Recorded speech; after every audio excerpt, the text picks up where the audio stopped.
So today, I joined other Alberta MPs in issuing the Buffalo Declaration, and I encourage you to read it at buffalodeclaration.ca.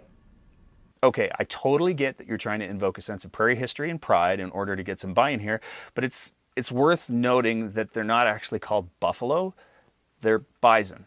There aren't even actually any buffalo in North America. That's a misconception. So if you're going to try to invoke that sort of thing, it's probably worth getting the facts and the names right.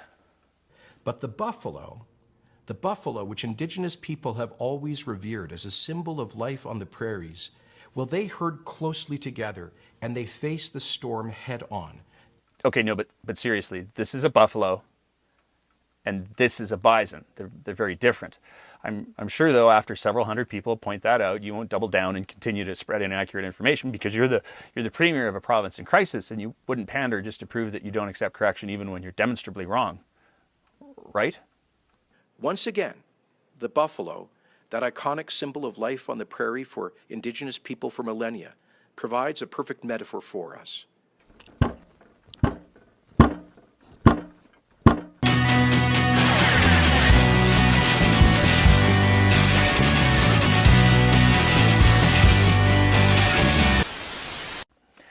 Alberta can be a pretty challenging place for someone to be LGBTQ these days.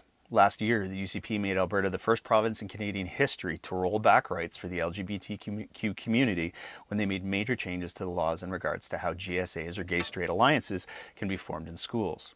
But while the provincial government is rolling back protections for LGBTQ Albertans, the City of Calgary recently took steps to increase protections. Multiple city councillors with the City of Calgary brought forward a notice of motion in January to ban the practice of conversion therapy inside of Calgary. That notice of motion was passed on February 4th with a proposed bylaw that got out of committee on May 14th and after 2 days of debate and statements from the public. The proposed bylaw was voted on May 25th and was almost unanimously passed with the exception of one councillor who voted against it. But none of this happened without significant controversy. So to better understand why there was so much controversy, there's a few questions that need to be asked and answered. To start with, what is conversion therapy? Well, conversion therapy is an extremely broad term, the specifics of which can vary a lot depending on who you ask. At its core, though, conversion therapy aims to reorient someone's sexual orientation if they are LGBTQ to a more heteronormative orientation. At its core, conversion therapy aims to make someone who isn't straight. Some forms of conversion therapy are based on counseling models, and some are much more invasive, if not violent, using forms of emotional and even physical violence to try to achieve the goal of making people straight. But regardless of the method, there's a fundamental belief inherent in all forms of conversion therapy, that there's something wrong or broken with someone who identifies as anything other than heterosexual, and that's simply not true. This isn't a matter of opinion. This isn't a matter of belief. If you believe that someone who doesn't identify as heterosexual is broken or needs to be fixed, you're just wrong. Let's be clear. The City of Calgary taking steps to ensure that Calgarians aren't the victims of psychological or physical abuse for simply being who they are isn't anything other than the City of Calgary doing the job they're supposed to do. To get a little bit more perspective on the lead up to this bylaw, I spoke with Dr. Kristopher Wells, a leading expert and advocate on LGBTQ issues, particularly issues affecting LGBTQ youth. You can catch that entire conversation on a special edition pop-up podcast that's available anywhere you listen to your podcast, but there's one bit from that we do want to share here. One of the first things that happened with the UCP government was disbanding that working group, which happened about a year ago, and since that time has repeatedly publicly indicated that they feel there is no need to pass provincial legislation to address the area of conversion therapy. And obviously, many municipalities feel differently. So it's not surprising that when provincial governments fail to show leadership, that municipalities step up and say, well, if the provincial government's not going to take action, then we'll take action to protect and support residents in our own community. And I think that's very much been the story here in Alberta. And that's the bottom line. When we have a provincial government that is seemingly determined to roll back progress for LGBTQ issues, it falls to the other realms of government to do the right thing. And it's right that the City of Calgary did just that. Well, the world has been sending the message for quite some time that carbon emissions are going to be one of the defining factors in investment, with mutual funds and other forms of investment walking away from corporations that aren't considered environmentally responsible. The Alberta government has chosen to stay the course. The largest investment firm in the world, Norway's $1 trillion wealth fund, is excluding multiple energy companies based on their carbon emissions. Canadian Natural Resources, Cenovus, Suncor, and Imperial Oil were all shut out from the fund based on acts or emissions that on an aggregate company level lead to unacceptable greenhouse gas emissions. This announcement dropped stock prices for all of the companies involved, and it's worth noting that prior to this announcement, the fund sold off over $1 billion in stocks for the companies that it has decided to exclude. And this isn't the first financial firm to step back from the oil sands. It's important to realize that banks around the world are now refusing to support investments in projects that aren't deemed to be responsible enough with their carbon emissions. But it's not even just banks that are calling for a drawdown of the expansion of oil production. Likely presidential candidate Joe Biden has said that he will cancel the long-challenged Keystone Pipeline should he win the presidency. There's no question that Alberta needs to be a player on the world market, but it's becoming more and more obvious that there is a question as to how Alberta is going to play that role, because global markets are sending a louder and louder message to Alberta, and it's up to us when we decide to listen so that we can continue to be the global player that we can and should be. The Alberta government appears to have responded to the news that the largest wealth fund in the world has blacklisted the 4 largest oil and gas companies in the province for their carbon emissions by doubling down on their current trajectory. The Alberta government has made some sweeping changes to the environmental monitoring of oil and gas in our province. Several weeks ago, citing COVID-19 as a safety concern for the people responsible for environmental monitoring, the UCP government drastically reduced requirements for the 4 largest producers in Alberta to monitor the impact of their operations on air, water, and wildlife. As of May 20th, the Alberta government further expanded the requirements to both oil sands operations as well as to all conventional oil and gas operators. Many experts are saying that this is the largest rollback of environmental monitoring in recent memory, if not in Alberta history. And people in some of the affected areas have been expressing their concerns as well. Chief Alan Adam of the Athabasca Chippewa First Nation has made it clear that this decision is unacceptable and is petitioning the federal government to intervene. Failing that, he's made it clear that his First Nation will pursue legal action. But what's really strange about the May 20th decision is that it comes after the May 14th decision by the Alberta government to begin easing restrictions for most of the province related to COVID-19, and 2 days before the government expanded the Phase 1 relaunch of the province to include Calgary and the rest of Alberta. So things are getting better and safer in the time of COVID-19, enough so that people can get haircuts and have their nails done. Why does the Alberta government feel the need to continue to work to remove environmental protections with no name date to restore them? But that's just the start of the massive environmental changes that the UCP government has made. On May 21st, it was announced that the Conservative government had also made sweeping changes to graduated protections in areas of Alberta that they say will allow for increased ease of establishing strip mining and coal mining projects. This announcement has had a couple of very serious effects. First of all, environmental groups from across Canada and around the world are condemning this decision, as the affected areas are home to multiple vulnerable and endangered species and also provide much of the fresh water for the prairie region.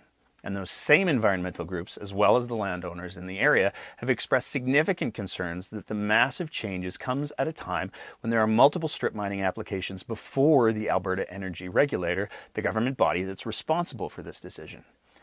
But more than anything, these major changes to Alberta's environmental policies have the effect of destroying the province's argument that Alberta energy is the most ethically produced in the world.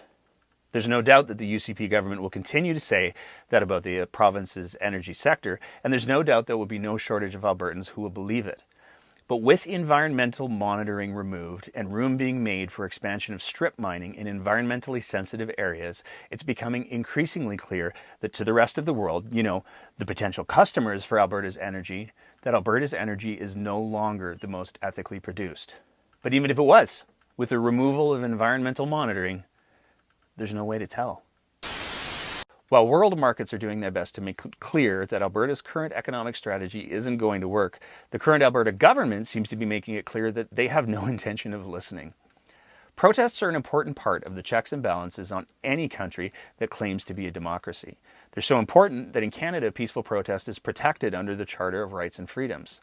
That charter right suffered its first attack when the UCP wrote legislation that many believe is in gross conflict with the charter.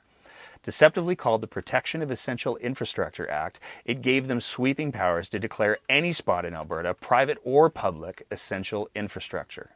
So it's in that context that one has to listen to this clip of Sonia Savage on a podcast put out by an organization called the Canadian Association of Oil Well Drilling Contractors. Now is a great time to be building a pipeline because you can't have protests of more than 15 people. So it's let's get it built. Let's get it built. Now, whether or not you're pro-pipeline, there's a few critical things that we need to highlight here. What we just heard is a Minister of the Crown advocating for using the social restrictions that are in place because of COVID-19 to try to ram through as many projects as possible that Albertans might object to. There's no way around this. A Minister of the Crown is actively advocating for subverting basic democratic principles in the name of convenience. It might also be worth remembering that Canada has a proud history of our veterans serving our country to protect the rights that are given to all Canadians in the Charter. The right to peaceful assembly is one of those rights. This minister's comments are disrespectful to the Charter and everyone who has ever defended them. It might also be worth remembering that Sonia Savage has attended more than a few rallies and protests in the lead up to the election, as well as after it. What makes our charter rights so special is they exist for all Canadians. So while Sonia Savage enjoys the right to attend peaceful protests and rallies, it's beyond offensive for her to think that she should be able to do whatever she wants without allowing other Canadians to protest as well. But the Energy Minister isn't the only one who's looking to pick a fight. Despite the incredible work that physicians and other healthcare workers have done to keep Albertans safe during the COVID-19 pandemic, the UCP have almost seemed like they've gone out of their way to do everything to make physicians' lives more difficult. Whether it's unilaterally tearing up the master agreement, which defined billing practices, showing up at physicians' driveways, making late-night phone calls to physicians with private numbers that were obtained without permission, the many billing changes, only some of them having since been reversed, the list seems to go on and on. And maybe that's because the UCP just keep adding things to the list. One of the latest additions to the list, while the first wave of the pandemic was still fully shutting down the province, on May 8th, the Premier made it clear that he is still very much focused on making major changes to physician compensation when he said in the legislature, we are now facing a $20 billion deficit. So while we continue to maintain and in some cases increase compensation, we must manage it in the future. Now, there's plenty of physicians in the province who would argue that physician compensation isn't being maintained, and in fact, there's no shortage of examples of physicians leaving the province because of the cuts that the Kenney government has made. But the real takeaway is that during a pandemic, Kenney is planning on making further cuts to physicians' pay after the pandemic has receded. So after physicians and healthcare workers have spent months working to make the impact of COVID-19 on Albertans as minimal as possible, and after the Premier has spent the same amount of time thanking them at every turn, he's making it pretty clear. The real way that the UCP are planning on thanking physicians and healthcare workers is going to be through cuts, at the further expense of Albertans who need to access healthcare, especially in rural areas. One of the unnecessary and most disappointing side effects of the COVID-19 pandemic has been a significant rise in racism. Abigail Douglas is now scared to do something as simple as getting groceries by herself. I had people tell me to F off. People came up to me and told me to go to my home country. Incident, she says, all happened in about a 20-minute period at her local grocery store. When people tell me to go home, it feels like a weird thing because I've never even been to China, so I can't even have that as something that makes sense. The coronavirus has led to a growing number of racism-related incidents across Canada. A lot of that racism has had to do with the speculation, and let's be clear, at this point, that's all that it is, that China could and should have done more to contain the virus that causes COVID-19. And while it's possible that's true, the fact is we don't know either way yet. But that didn't stop Jason Kenney for calling for a great reckoning in what he says were China's efforts to play down and cover up the dangers of the coronavirus. It's pretty clear by now that Kenney has a playbook that he plays politics out of, and the number one rule out of that playbook is to create an enemy for people to blame. But the reality is, it was only a few months ago that Kenney was touting China as a strong economic partner and potentially one of the biggest customers for Alberta's liquid natural gas. So maybe when you're trying to attract potential customers to your business, the best way to get them to buy from you isn't to accuse them of deliberately making a global pandemic worse by lying. And boy, China wasn't having any of it. In a scathing 2-page rebuke, China advised the Premier to not attempt wolf warrior diplomacy as they would be forced to respond. But in an even sharper point, they closed with a friendly reminder to Kenney. You are based in Edmonton, not Ottawa, reminding Kenney that as much as he might want to return to federal politics, he hasn't yet. It's fascinating that for all of Kenney's trade missions to the US and England, this is how he chooses to try and build bridges to one of Alberta's potentially largest clients should Kenney's long-term plans with liquid natural gas come to fruition. It might also be worth remembering that a significant amount of the PPE that was resupplied during the COVID crisis came from, you guessed it, China.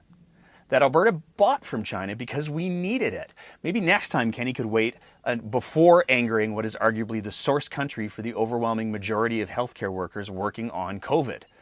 Or maybe he's just hoping to thin out the ranks a bit. Maybe that's how he'll get his healthcare cuts.